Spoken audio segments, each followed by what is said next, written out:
Tech Degree Examinations, September 2020. Course Code C402. Course Name Environmental Engineering 2. Maximum Marks 100.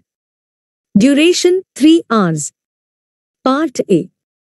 Answer any to full questions, each carries 15 marks. 1A. Define the term population equivalent. Industrial wastewaters are generally compared with per capita normal domestic wastewaters, so as to rationally charge the industries for the pollution caused by them. Thus population equivalent. P is equal to 5. The average standard BOD5 of domestic sewage is worked out to be about 0.08 kilograms per day per person. Hence, if the BOD5 of sewage coming from an industries is worked out as 300 kg per day, then P is equal to 300 divided by 0.08 is equal to 3750, the population equivalent. Thus, indicates the strength of the industrial wastewaters for estimating the treatment required at the municipal sewage treatment plant, and also helps in assessing realistic charges for this treatment to be charged from the industries instead of charging them simply by the volume of sewage. B. List and explain the factors affecting storm water flow. Catchment area. As the catchment area increases, storm water flow increases. Ground slope. Permeability of ground. As the permeability of ground increases, storm water flow decreases. Extent of impervious area such as buildings, paved yards, non-absorbent road surface, etc. Extent of vegetation growth. Rainfall intensity. Rainfall duration. Condition of ground prior to rainfall. Concentration or compactness of catchment area. Climatic conditions such as wind, humidity, temperature, etc. 2A. Define self-cleansing velocity and explain its significance. The sewage flowing through a sewer contains organic as well as inorganic solid matter, which remains suspended as the sewage flow. In order to keep the solid matter in suspended form, a certain minimum velocity of flow is required. Otherwise, the solid particles will settle in the sewer, resulting in its clogging. Such a minimum velocity is known as self-cleansing velocity. Self-cleansing velocity may be defined as the velocity at which the solid particles will remain in suspension without settling at the bottom of the sewer. The self-cleansing velocity depends on the size of the solid particles present in sewage and their characterization. B. Explain the classification of sewers according to the material. Asbestos cement sewers, plain cement concrete, and reinforced cement concrete sewers, vitrified clay or stoneware or salt-glazed sewers, brick sewers, cast iron sewers, lead sewers, plastic sewers. C. Explain the working of an automatic flushing tank with neat sketch. Initially, when the tank is empty, the water level stands at AB in the U-tube. As the water enters the tank through the inlet pipe, the water level in the tank slowly goes on rising. The water level in the U-tube remains to this level, i.e. AB, till the water level in the tank remains below the level of sniff hole. But, however, as the water in the tank goes above the level of the sniff hole, the air is caught and compressed in the bell portion. This compressed air exerts pressure on the surface A, and hence the water level gets depressed in this long arm of U-tube. The water level goes on depressing more and more as the tank goes on filling more and more. Ultimately, a stage is reached when the water level in the longer arm of U-tube reaches the bent portion. When this happens, some compressed air gets released through the shorter arm of U-tube and a corresponding quantity of water enters the bell. It is so adjusted that the discharge line is just reached at this stage, and the head of water above the bell becomes greater than that in the shorter arm of U-tube. The compressed air is suddenly removed from the longer arm of U-tube, and a siphoning action starts, which releases the water from the tank into the sewer pipe through an larger pipe. The siphonic action continues till the water in the tank falls up to the sniff hole. The air then enters the bell portion through the sniff hole, and it breaks the siphonic action. The water level in the two arms of the U-tube again assumes the position AB. The cycle goes on repeating, thus releasing water in the sewer at regular intervals. 3a.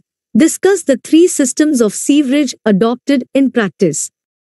1. Separate system. The separate system provides two separate systems of sewers, the one intended for the conveyance of foul sewage only, such as fecal matter, domestic wastewaters, the washings and drainings of places such as slaughterhouses, laundries, stables, and the wastewaters derived from the manufacturing processes, and the other for the rainwater, including the surface washing from certain streets, overflow from public baths and foundations, etc. The sewage from the first system of sewers can be led to the treatment works, while the flow from the second system of sewers can be discharged directly to natural streams, etc., without any treatment. Advantages: the cost of installation is low. The load on the treatment units will be lowered.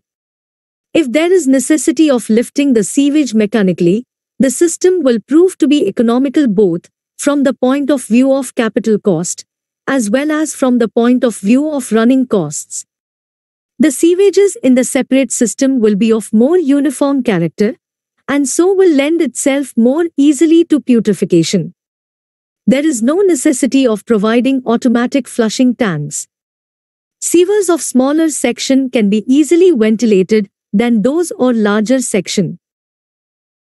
The night flow will be comparatively small. This may facilitate operation at the outfall works.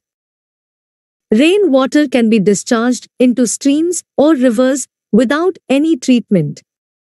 Disadvantages: since the sewers are of small size, it is difficult to clean them. They are likely to get choked. Two sets of sewers may ultimately prove to be costly. There is a likelihood of connections being wrongly made through a confusion of the systems.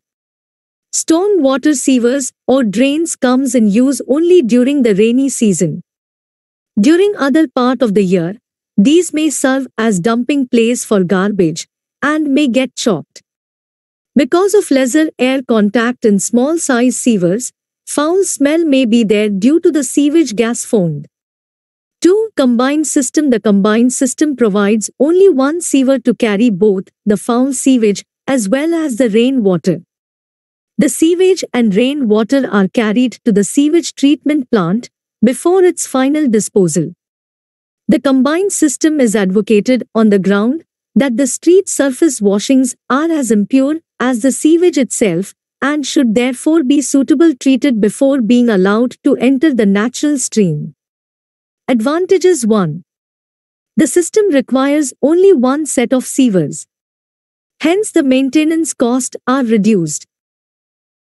2. The sewers are of larger size, and therefore the chances of their choking are rare. Also it is easy to clean them. 3. The strength of the sewage is reduced by dilution. 4. There is more air in the larger sewers than in smaller ones of the separate system. Hence the sewer gas that may be formed gets diluted. Thus the chances of foul smell are reduced. Disadvantages: 1. The cost of construction are very high because of large dimensions of sewers to be constructed at sufficient depth to receive the sewage from the basement. 2. Because of larger size of sewers, their handling and transportation is difficult. 3. Due to the inclusion of the storm water, the load on the treatment plant increases. 4. The system is uneconomical in the circumstances when pumping is required for lifting of sewage. 5. During heavy rains, the sewers may overflow and may thus create unhygienic conditions and cause pollution problems. 6. Storm water is unnecessarily polluted. 7. Large sewers are more difficult to be ventilated than the smaller ones. 3. Partially combined system. In this system, only one set of underground sewers is laid. These sewers admit the foul sewage as well as the early washings by rains. As soon as the quantity of storm water exceeds a certain limit, the storm water overflows and is thus collected and conveyed in open drains to the natural streams. The foul sewage, however, continues to flow in the sewers. Advantages. 1. The sewers are of reasonable size. Their cleaning is not very difficult. 2. It combines the advantage of both the separate as well as the combined system. 3. The storm water permitted in the sewers eliminates its chances of choking. The sewers are completely cleaned during rainy season. 4. The problem of disposing of storm water from homes is simplified. Disadvantages. 1. During the dry weather, when there is no rain water, the velocity of flow will be low. Thus, self-cleansing velocity may not be achieved. 2. The storm water increases the load on treatment units. 3. The storm water also increases the cost of pumping. Part B. Answer any to full questions. Each carries 15 marks.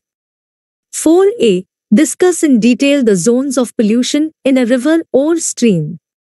1. Zone of degradation. 2. Zone of active decomposition. 3. Zone of recovery. 4. Zone of cleaner water. 1. Zone of degradation or zone of pollution. This zone is found for a certain length just below the point where sewage is discharged into river, stream. This zone is characterized by water becoming dark and turbid with formation of sludge deposits at the bottom. DO is reduced to about 40% of the saturation value. There is an increase in CO2 content, and reoxygenation, reaeration, is much slower than deoxygenation. 2. Zone of active decomposition. This zone is marked by heavy pollution. It is characterized by water becoming grayish and darker than in the previous zone. DO concentration falls down to 0, and anaerobic conditions may set in with the evolution of gases like methane, CO2, H2S, etc., with masses of sludge forming an ugly scum layer at the surface. As the organic decomposition slackens due to stabilization of organic matter, the reaeration sets in and DO again rises to the original level, i.e., about 40%. In this zone, bacteria flora will flourish. At the upper end, anaerobic bacteria will replace aerobic bacteria, while at its lower end, the position will be reversed. 3. Zone of recovery. In this zone, the river stream tries to recover from its degraded condition to its former appearance. The water becomes clearer, and so the algae appears while fungi decreases.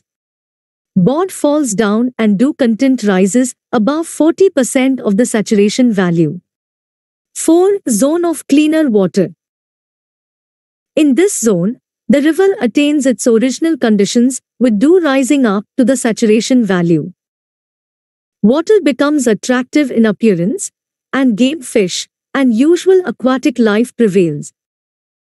B. Compare the disposal by dilution and disposal by land treatment. For disposal by dilution, large volumes of natural waters, either in the form of stream or lake or sea, are required, while for disposal by land application, large area of pervious land is required. In urban areas, the cost of land is quite high, and hence disposal by land application may be costly. If such areas are situated in close vicinity of natural waters, disposal by dilution may be preferred. In rural areas, the cost of land is relatively less. At the same time, the rate of water supply is generally less, resulting in concentrated sewage. For such cases, therefore, disposal through land application may be preferred. Disposal by land application, in general, requires efficient land management. Dilution method, however, does not require such efficient management. In disposal by land application, sewage can be applied either raw or after primary treatment. While in disposal by dilution, efficient pre-treatment to meet the effluent quality requirements is must. In disposal by land application, natural gradients may not be available, necessitating high head pumping, while in dilution methods, such pumping may not be required because rivers or streams flow through lowest contours of the area.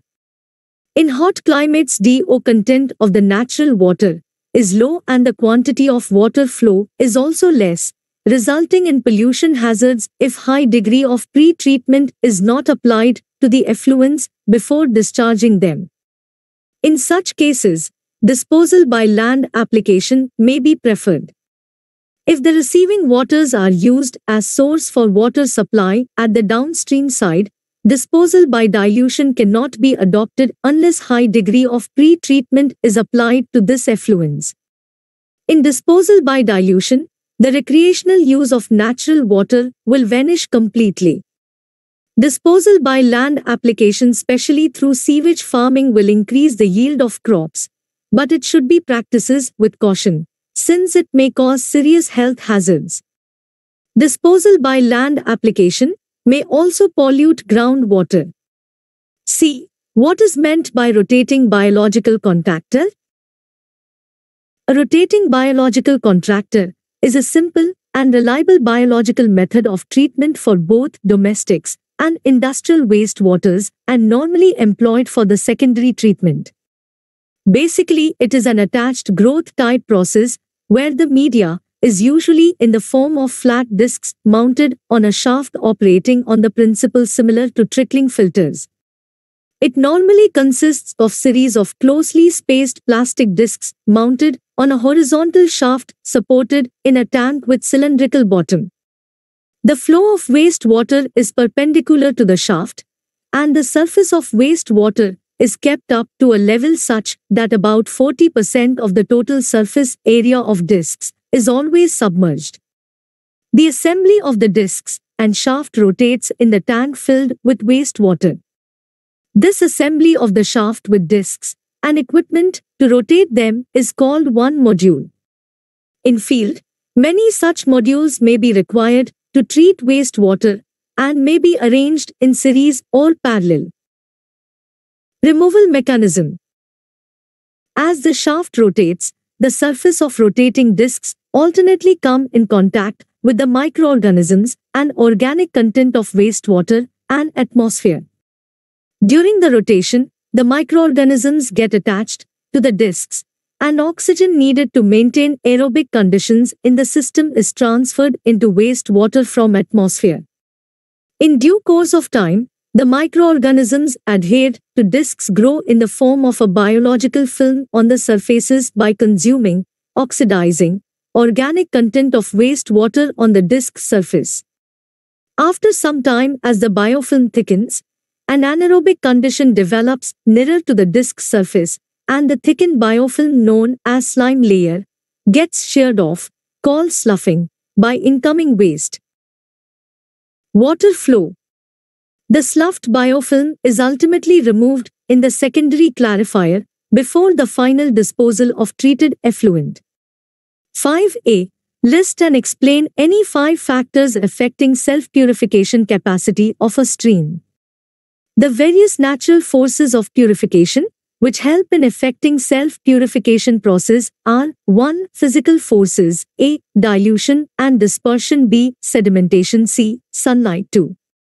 Chemical forces aided by biological forces, called biochemical forces, A. Oxidation, B. Reduction. 1. Dilution and dispersion. When the putrescible organic matter is discharged into a large volume of water contained in the river stream, it gets rapidly dispersed and diluted.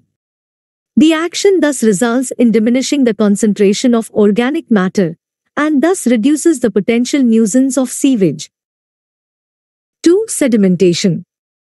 The settleable solids, if present in sewage effluents, will settle down into the bed of the river near the outfall of sewage, thus helping in the self-purification process. 3. Sunlight. The sunlight has a bleaching and stabilizing effect of bacteria. It also helps certain microorganisms to derive energy from it and convert themselves into food for other forms of life, thus absorbing CO2 and releasing oxygen by a process known as photosynthesis. The evolution of oxygen in river water due to sunlight will help in achieving self-purification through oxidation. 4. Oxidation. The oxidation of the organic matter present in sewage effluents will start as soon as the Cas is equal to concentration of sewage Qs is equal to rate of flow of sewage, Cr is equal to concentration of river stream, Qr is equal to rate of flow of river, C is equal to concentration of resulting mixture. Plus is equal to plus is equal to plus plus. Sewage outfalls into the river water containing dissolved oxygen. The deficiency of oxygen so created will be filled up by the atmospheric oxygen. The process of oxidation will continue till the organic matter has been completely oxidized. This is the most important action responsible for effecting self-purification of rivers. 5. Reduction. Reduction occurs due to hydrolysis of organic matter settled at the bottom either chemically or biologically. Anaerobic bacteria will help in splitting the complex organic constituents of sewage into liquids and gases, and thus paving the way for their ultimate stabilization by oxidation. B. Explain grit chamber with the help of a neat sketch. Grit chamber, also called grit channels or grit basins, are intended to remove the inorganic particles, specific gravity about 2.65, such as sand, gravel, grit eggshells, bones etc. of size 2 mm or larger to prevent damage to the pumps and to prevent their accumulation in sludge. Digesters. Grit chambers are nothing but like sedimentation tanks. They may be placed either before or after the screens. A grit chamber is an enlarged channel or long basin in which the cross-section is increased to reduce the velocity of flowing sewage to such an extent that the heavier grit settles down at the bottom of the grit chamber, while the lighter organic matter remains in suspension and thus carried along with the effluent of the grit chamber for further treatment. Generally 2-3 separate chambers in parallel should be provided, one to pass the low flow and the other to pass the high flow. This will also help in manual cleaning of the chambers, as one unit can work while the other is shut down for cleaning. Horizontal flow grit chambers are quite common. Horizontal flow grit chamber. In horizontal flow grit chambers, sewage flows through the grit chamber in horizontal direction. Horizontal flow grit chambers are designed to maintain a velocity of flow of sewage is in the range of 15-30 cm per second at peak flows. In order to maintain a constant velocity of flow with varying rate of flow, a control section is placed at the outlet end of the grit chamber or grit channel. Such a control section varies the cross-sectional area of flow in direct proportion to the flow. The control sections commonly used are proportional flow, weirs and partial flumes, Venturi flume. Combination of a weir and an orifice is known as proportional flow weir, PFW. It consists of a rectangular plate with an opening with curved sides for flow to pass through. Partial flume is a horizontally constructed vertical throat in an open channel. When a proportional flow weir is used as a velocity control device, then a parabolic cross-section is required for the grit channel in order to keep the flow velocity constant. Depending on the cleaning arrangement, grit chambers may be classified as mechanically cleaned and manually cleaned. Manually grit chambers are usually cleaned once a week. C. Write notes on activated sludge process. The activated sludge process provides an excellent method of treating either raw sewage or more generally the settled sludge. The sewage effluent from primary sedimentation tank, which is thus normally utilized in this process, is mixed with 20–30% of own volume of activated sludge, which contains a large concentration of highly active aerobic microorganisms. The mixture enters the aeration tank, where the microorganisms and the sewage are intimately mixed together, with a large quantity of air for about 4 to 8 hours.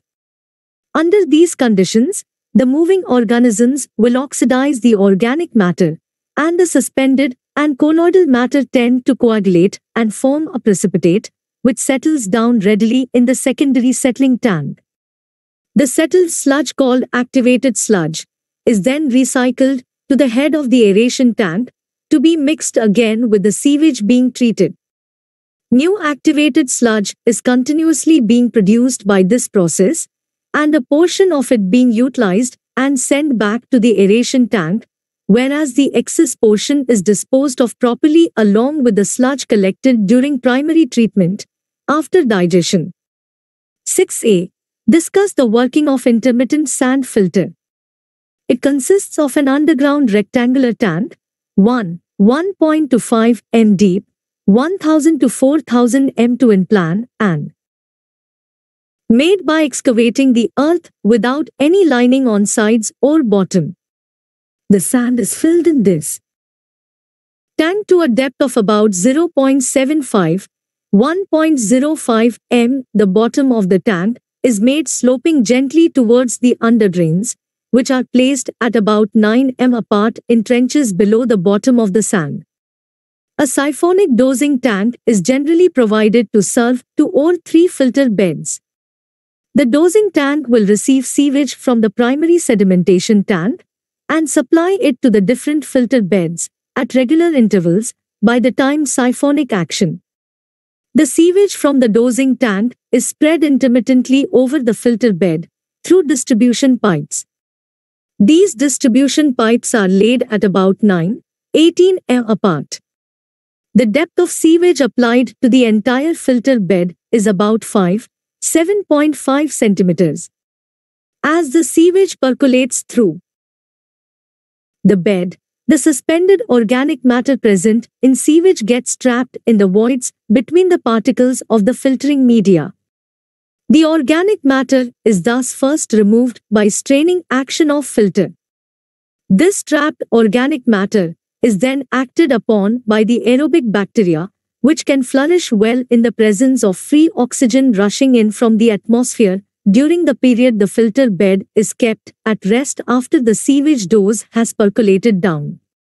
B. Explain the features and operation of contact beds with neat sketch. In contact beds, also known as contact filters, sewage is kept in contact with the filtering media for a certain period. As the sewage percolates through the filter media, fine colloidal organic matter is trapped in the voids between the particles of the filtering media. Due to this, a film of organic matter is formed around the particles of the filtering media. A large number of the aerobic bacteria present in the sewage will get attached to the filter sand and will thus be present in this biofilm. These bacteria will carry out the oxidation of the organic matter present in this film by the process of aerobic decomposition. The effluent obtained from the contact bed is slightly turbid and odorless, as it removes about 80% of the suspended solids and 60–75% of the board. Construction details. A contact bed is a watertight rectangular tank filled with a filtering media consisting of gravel ballast or broken bricks or stones. The size of the media particles may vary between 20–40 millimeters. The depth of the filtering media varies between 1.8 m. These tanks are generally dug below the ground level and are provided with watertight concrete lining.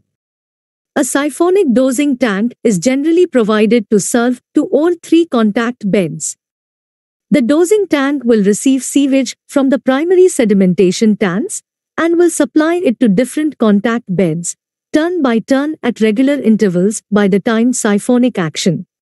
The sewage, percolating through the filtering media, is collected at the bottom by a system of suitably laid, open-jointed under drains.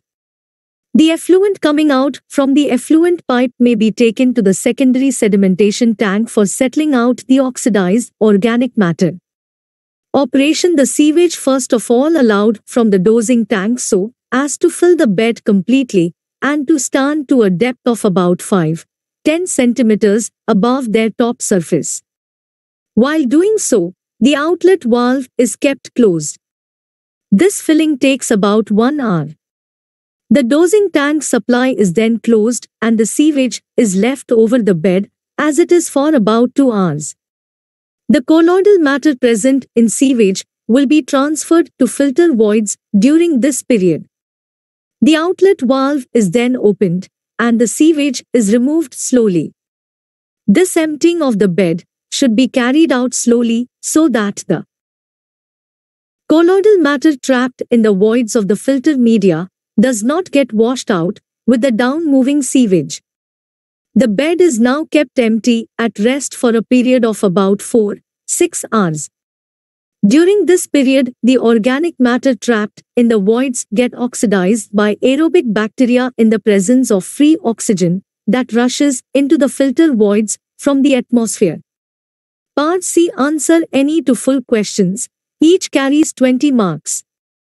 7b. Discuss any two types of sludge disposal. 1. Spreading on farm land. Devatat sludge may be disposed of by spreading over farm land and plowing under after it has dried. Wet Devatat sludge can be incorporated into soil directly by injection. Usually a number of shallow trenches, 50 to 90 centimeters wide and 0.3 to 0.4 m deep, are provided about 1 to 1.5 m apart, and wet sludge is discharged into it. After a sludge cake is formed due to evaporation of water, it is covered with dry earth. After about a month, the whole land is plowed and used for cultivation. In general, digested sludges are of moderate but definite value as a source of slowly available nitrogen and some phosphate. They are comparable to farmyard manure except for deficiency in potash. They also contain many essential elements to plant life and minor nutrients in the form of trace metals. The sludge humus also increases the water-holding capacity of soil and reduces soil erosion, making an excellent soil conditioner especially in arid regions by making available needed humus content, which results is greater fertility. 2. Sludge lagooning. A lagoon is a shallow earth basin into which untreated or digested sludge is deposited.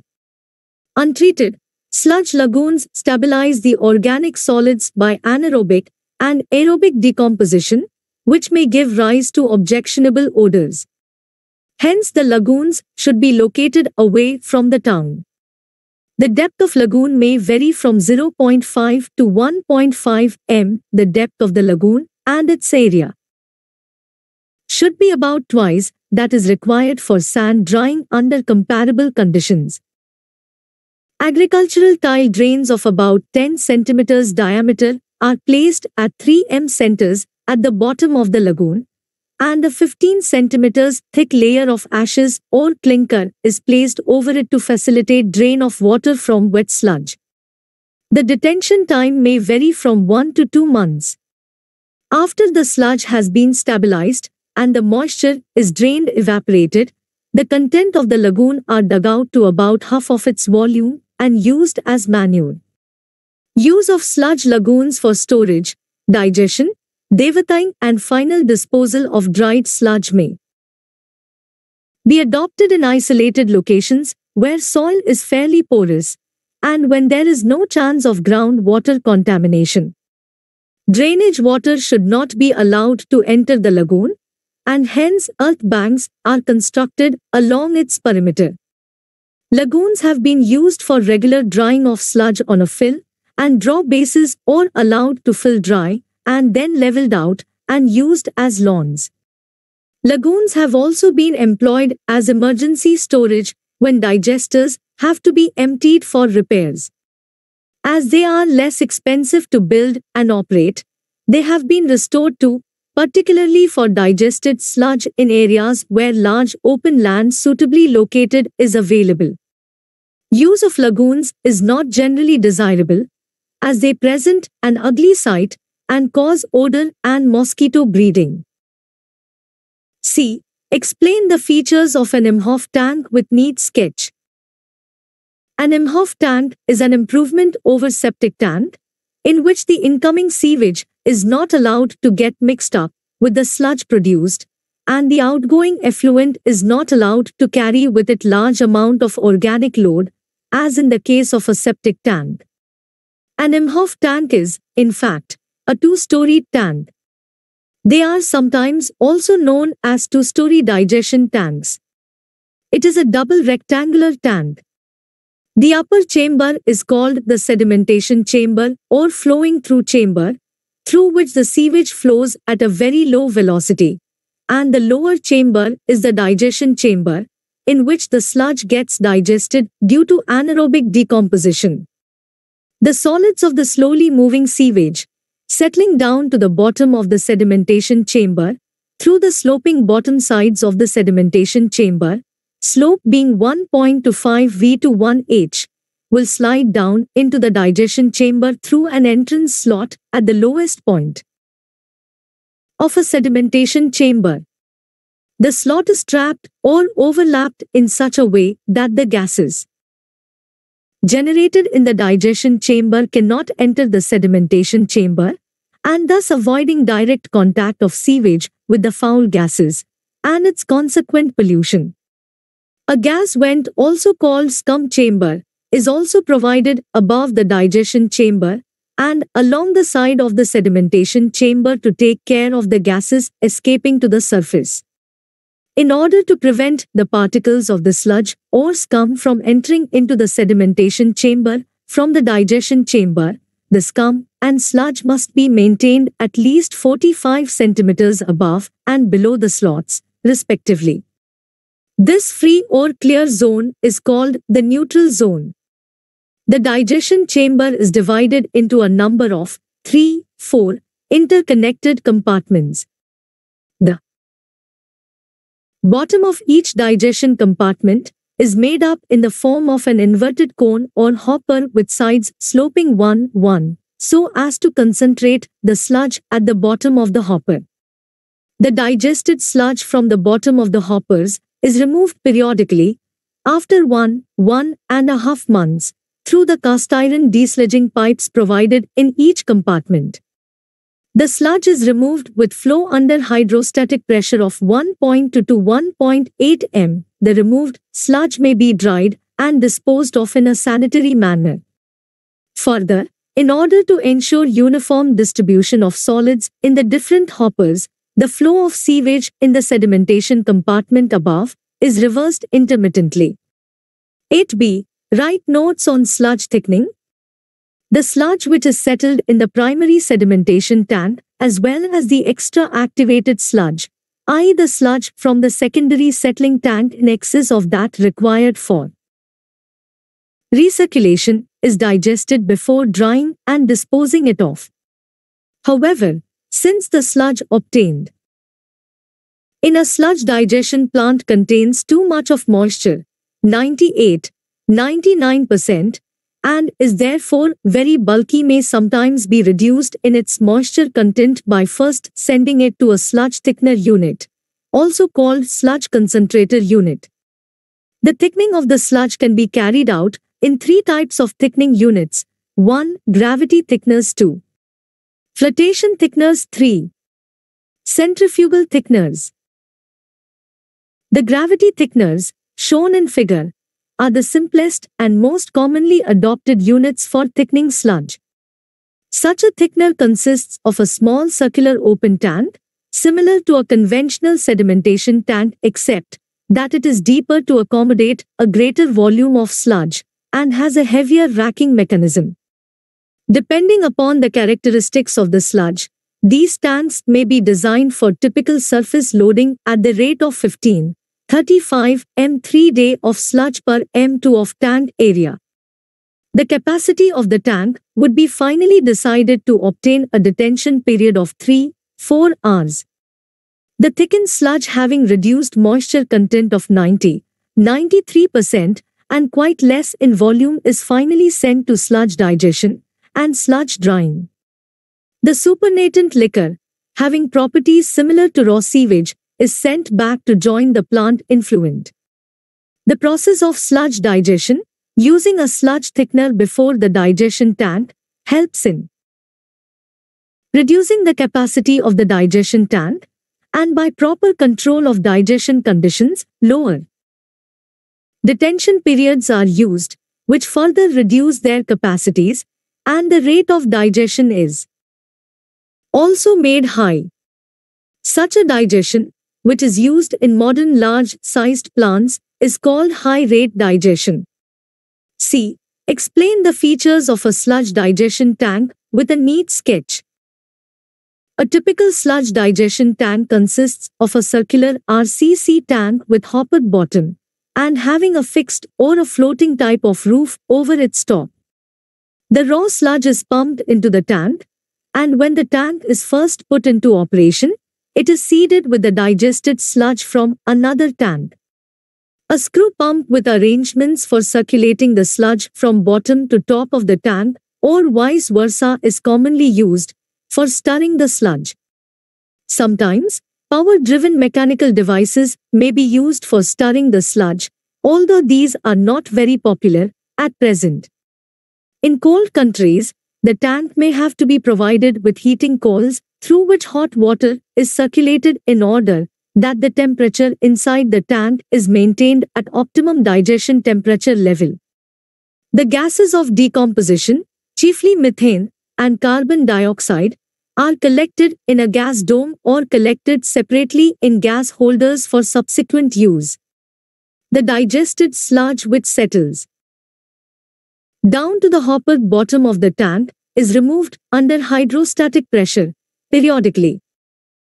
Once a week or so. The supernatant liquor lying between the sludge and the scum is removed at suitable elevations through a number of withdrawal pipes. The supernatant liquor, being higher in bod and suspended solids contents, is sent back for treatment along with the raw sewage in the treatment plant. The scum formed at the top surface of the supernatant liquor is broken by the recirculating flow or through the mechanical rakers called scum breakers. 9a. List and explain the factors affecting anaerobic digestion. The important factors which affect the process of sludge digestion are 1. Temperature, 2. pH value, 3. Seeding with digested sludge, 4. Mixing and stirring of raw sludge with digested sludge, 1. Temperature. The process of digestion is greatly influenced by temperature, rate of digestion being more at higher temperatures and vice versa. The effect of temperature on digestion period is shown in figure. In this figure, two distinct temperature zones are indicated. A. Zone of thermophilic digestion. In this zone of high temperature digestion is brought about by heat-loving thermophilic organisms. The temperature in this zone ranges between 40 to 600 C. The optimum temperature in this zone is about 540 C, and at this temperature, the digestion period can be brought down to about 10-15 days only. However, thermophilic range temperatures are generally not employed for digesting sewage sludge, owing to odors and other operational difficulties. B. Zone of mesophilic digestion. In this zone of moderate temperature, digestion is brought about by common mesophilic organisms. The temperature in this zone ranges between 25 to 400 C. The optimum mesophilic temperature is about 290 C, and at this temperature, the digestion period can be brought down to about 30 days. Hence, it can be concluded that the sludge can be quickly digested if the temperature in the digestion tank is kept high.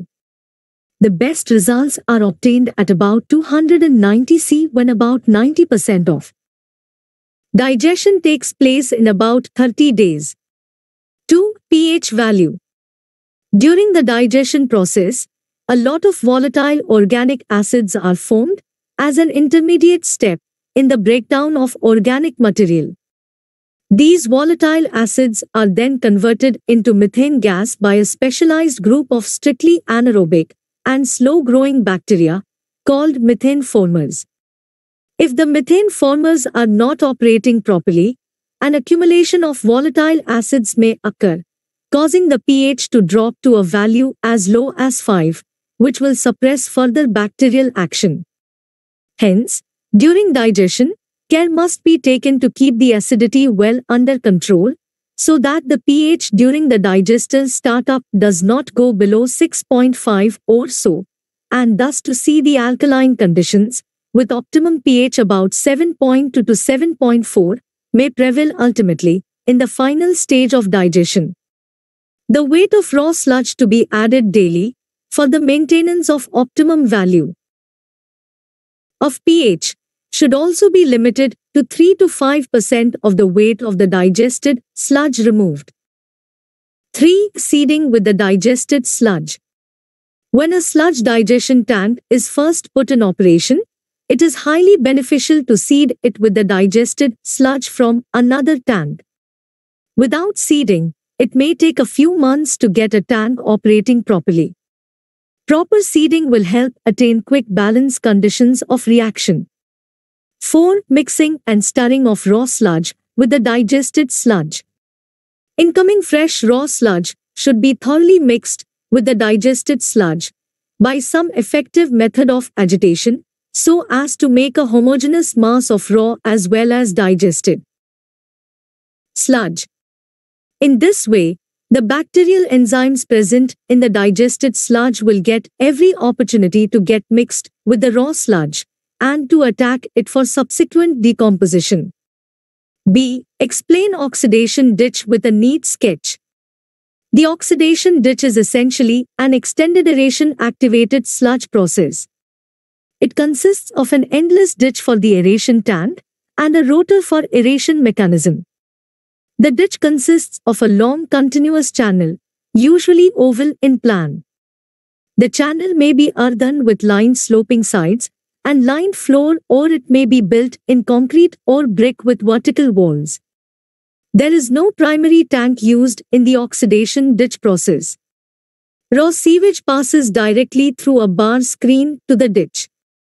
The sewage is aerated by a surface rotor placed across the channel. The rotor entrains the necessary oxygen into the liquid and keeps the contents of the ditch mixed and moving. They are designed to impart a velocity of 0.3 to 0.4 meter per second to the mixed liquor, preventing the biological sludge from settling out. Cage rotors usually have a diameter of 70 cm and a speed of 75 rpm. Rotors are manufactured in 30 cm intervals up to 4.5 meter length. The width of the ditch divided by the rotor length should give a ratio between 1.5 and 2.8. The larger ratios are normally used for short length of 0.9 to 1.2 m. The raw sewage and return sludge are discharged into the ditch upstream of the rotors. The outlet of the ditch should be located geometrically opposite to the inlet. The outlet weir should be baffled and should be of adequate length so that the ditch water level does not rise excessively and overload the rotors at periods of peak flow.